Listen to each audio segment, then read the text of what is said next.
I have been on a mission recently to reduce the amount of time I spend on my smartphone and reduce my dependency upon it. And in today's video, I'm talking about why I'm doing that, I'm talking about how I'm doing that, and I'm talking about some potential problems and some surprising effects of doing this over the past couple of weeks that have come up. And if you stick around for the end of the video, I've got a really interesting question for you. Now, the reasons for actually doing this are a few actually. I've started noticing that my dependency upon my smartphone was affecting my relationships and my friendships and my interactions with other people.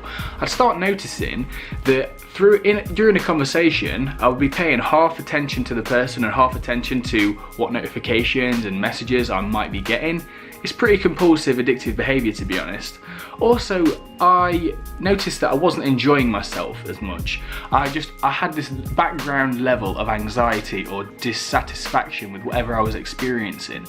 I could go for a walk in the woods, but I wouldn't really enjoy myself. I wouldn't really be hearing the birds and enjoying my breathing and just taking in the atmosphere. I wouldn't really be doing that because I'd be just thinking, okay, I'd be thinking about that last status I put up, or those people I've been following on Instagram, or whatever likes or messages I might have got, excuse me.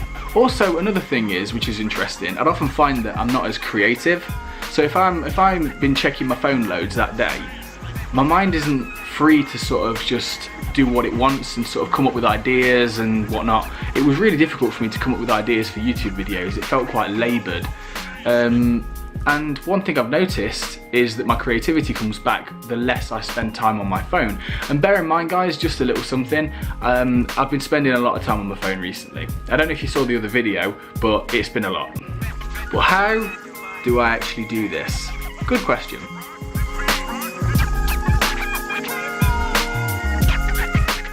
And in order to manage this dependency on my smartphone, I'm doing a few different things. Number one, and this is kind of the catalyst to me actually changing my smartphone habits, is I started to actually track it. So I use an app called Your Hour. Now what that basically does is that tells me, one, how many times I'm checking my phone, and two, how much time I'm spending on my phone every day and using what apps. So I feel that to change any habit, you need to build some awareness of it. So I think tracking is the catalyst. Tracking is the thing that got me changing this habit in the first place. And from then on, I can sort of implement my habits during the day and change things and make it so that that number just gradually gets lower and lower. Because when I started tracking it initially, I was checking my phone about 180 times a day. 180 times a goddamn day. Nobody needs to check the phone that much. It's absolutely ridiculous. Another thing I'm doing is I'm taking a look at my morning routine, because what I've noticed is if I woke up and went straight on my phone, that would set me up for the rest of the day to have a kind of scattered attention, not really be present, be kind of half here and half in my pocket on my phone sort of thing. But if I start the day, I'm a firm believer that how you start your day has a massive impact on the rest of your day. So what I've started doing now is I wake up and I write in my journal, which is I use something called the 6-minute diary. So it's called the 6-minute journal, which is really, really helpful. 3 minutes in the evening, 3 minutes in the morning, and yeah, this helps me start the day right. Also, I occasionally read and I make coffee. All the while, I have my phone turned off and in the drawer. So sometimes I spend the first 2 hours of the day, or even go to the gym without my phone.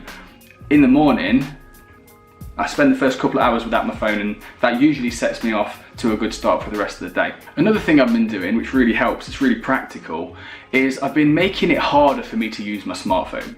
Now, in his book Atomic Habits, the author James Clear talks about, and this is a book I've been reading recently, he talks about how in order to reduce our exposure to bad habits and reduce the likelihood that we're going to partake in bad habits, we need to increase the friction around the habit. Because a lot of the time, if we have a habit that's what we deem an unhelpful habit to what we want to do and where we want to get to, it's usually a habit because it's just way too easy.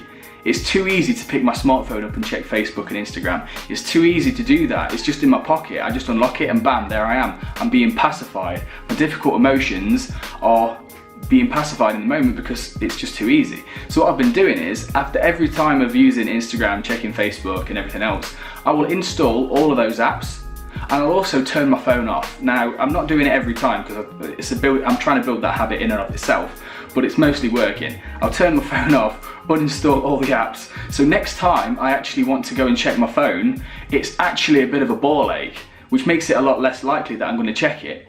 So yeah, that's something that's been working for me.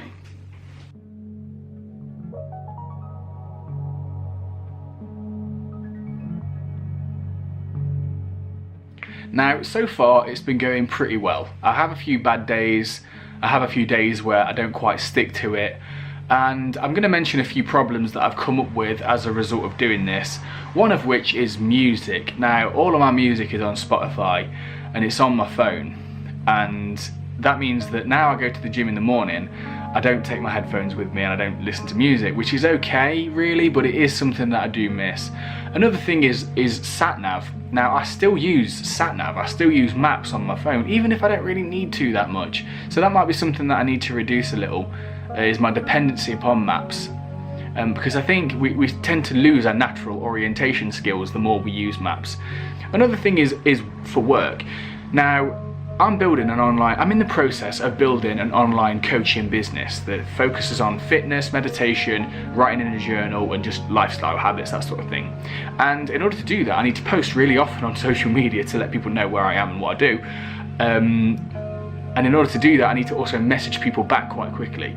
Now, reducing the amount of time I spend on my phone means that I can't reply as quickly. But that's okay, I'm going to work on that.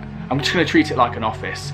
Like an office work, you know, with admin. I'm going to message people back up my laptop like any other job. So it's not really a problem, but it is something that has come up. Now, there's some really cool things I've noticed as a result of reducing my smartphone use over the past 2 weeks. One of which, I didn't realise how little I actually needed to check Facebook. Like, I had this story running up till now that I need to check Facebook really often, or I might miss something. It's like a FOMO kind of thing, like fear of missing out. But actually I realised that now I check Facebook a lot less regularly, and the notifications I'm finding, I mean, they're alright, but they're not particularly useful. I'm not missing any earth-shattering stuff as a result of not checking Facebook as often. So that was quite an interesting thing to notice. And another thing actually is how much I actually enjoy stuff. I find it really strange how over the past 6 months I haven't really been interested in any films, I haven't really been interested in any TV series, how do you say that? I don't know how you say that. And books and stuff. I mean, to be fair, I need to give myself some credit, I do have my interests and passions, but I felt them less vividly. Now, as a result of taking my smartphone away, it's like my mind it's recentering itself and finding interest in other areas. One of which is conversation with other people. Like, I actually genuinely find myself being curious about total strangers. This leads to some really cool interactions with total strangers. It makes me feel more connected to people, which is really cool, because it's all I'm searching for really at the end of the day.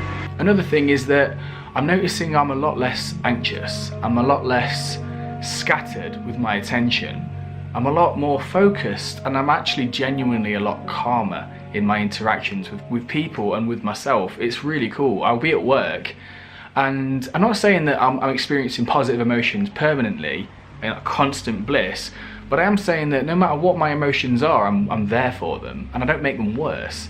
So I think that's really cool. That's a really cool skill. That's a really interesting and positive trait that you can cultivate from just reducing your smartphone usage, if it's a problem. So that is it, guys. This brings us to our question of the video, guys. I'm gonna ask you a question. I would like you to comment with your answer below. My favorite answer will be featured in the next video. Pretty cool. The question is this: what are you the most proud of yourself for? What are you proud of? What are you the most proud of about yourself, about your life? I know some people are going to say nothing, but go a bit deeper. Is that really true? If you go really deep and you find that's actually the truth, then by all means, put the answer in the comments below. But if not, dig a little deeper and find out. I'll tell you mine. I am really proud of